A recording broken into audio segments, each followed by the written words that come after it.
Далее, значит, было впервые в прошлом году в рамках празднования 75-летия Великой Победы записан саундтрек к советскому фильму «Офицеры». Это песня «Вечный огонь» на юртовско-ногайском диалекте. Я вам скажу, среди носителей самого языка это произвело такой фурор, так сказать. Интерес сразу такой был сильный. Далее, значит, что было проведено еще. Впервые, значит, совместно с администрацией Приволжского района был выпущен буклет, посвященный непосредственно традиционной культуре юртовских нагайцев. Значит, предыдущий, значит, выступающий уже сказал, какие мы совместно проводили мероприятия. Да? Это участие в различных районных, международных, региональных мероприятиях, именно связанных с культурой нашего народа и культурой братских нам народов. Кроме всего этого, мы буквально 18 февраля приняли участие на международной конференции, посвященной Дню родного языка в ВГТУ. Было уже сказано, что был проведен диктант на юртовско-ногайском диалекте. Проводился он на базе Карагалинской школы. Почему Карагалинская школа? Дело в том, что Карагали является родиной ногайского драматурга Басира Абдуллина. И в качестве, значит, текста было взято одно его произведение, которое называется «Байлот Исерлянганда», то есть в переводе обозначает, когда богатство опьянеет. Возрастная категория людей, которые писали данный диктант, была различна, то есть были и пенсионеры, были и студенты, и молодые люди, и были школьники учащиеся. Данная акция проводилась впервые. То есть до этого такой работы в плане фиксации, популяризации этой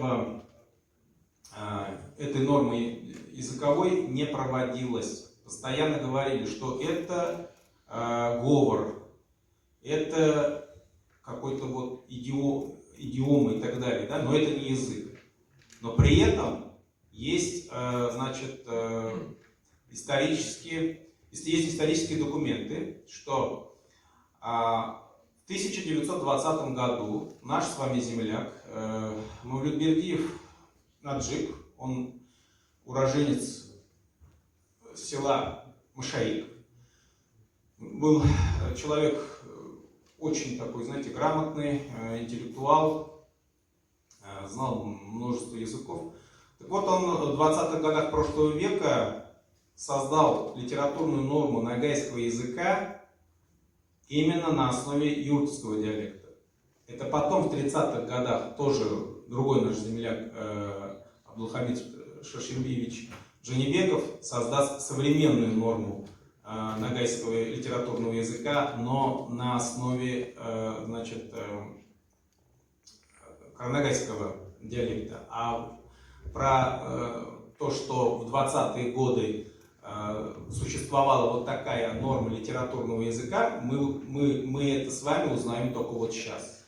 Понимаете? То есть такой огромный пласт культуры поднимается, такой огромный пласт информации, который нельзя оставить, так скажем, без внимания.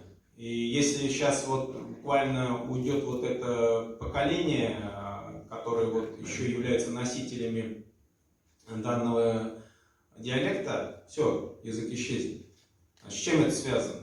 А это связано с тем, что в школах, в селах, где компактно проживают представители данной этнической группы, в качестве родного языка преподается литературная норма татарского языка. Но она не используется жителями данных, так скажем, населенных пунктов в быту. То есть это то же самое, что преподавать, допустим, английский, испанский или французский язык. Ради, Там оценки, ради зачета вы его учите, вышли за пределы школы, вы, как говорится, про него забываете до следующего урока. Дома разговаривать на своей норме. Поэтому многие молодые родители, они отказываются от преподавания, изучения, вернее, их детьми литературно-татарского языка. Почему? Говорят, лучше мой ребенок там будет учить побольше там математики или там английского и так далее, потому что это ему в жизни пригодится. А это не пригодится. То есть оно не пригодится ни в учебе дальнейшей, ни в быту, ни в жизни, потому что он на нем не говорит. И идет уже вот это, так скажем, замещение. Вот такое нездоровое. Поэтому у нас дальнейшие какие планы? Сейчас в планах у нас это издание брошюры. В планах у нас, значит, издание словаря небольшого пока. Именно вот юртско-ногайского диалекта, разговорника, да. И вообще в планах в дальнейшем это создание грамматики именно юртско-ногайского диалекта. Многие скептики скажут, это очень сложно. Я скажу вам, не сложно. Есть пример работы сибирских татар. Они буквально с нуля воссоздали свой язык. Сейчас их язык имеет, значит, свой код международный. У них существуют сейчас передачи, у них ведутся радиопередачи, да, пишутся песни, и издаются газеты, книги именно на сибирско-татарском языке. То есть население, молодежь приобщается к своей культуре именно вот через тот язык, именно через язык своей матери, да, который он слышит, как говорится, с колыбели. Поэтому цель проекта следующая. Уменьшить или не дать, так скажем, увеличить количество манкуртов в нашем обществе. Потому что люди, которые безразличны к культуре, к истории своего народа, они не будут такими творчески направленными людьми, да, то есть они не будут работать на что-то такое, так скажем, создающие и так далее, да, они не будут ценить ни чужих, ни своих. То есть, и они очень, так скажем, подвержены влиянию извне. Вот. Ну и вся эта работа ведется к чему? Для сохранения вот всего вот этого многообразия языков народов Российской Федерации.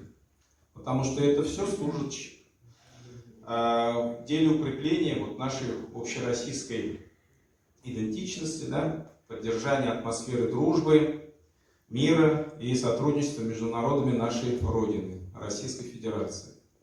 Спасибо, у меня все. Если есть вопросы, задавайте.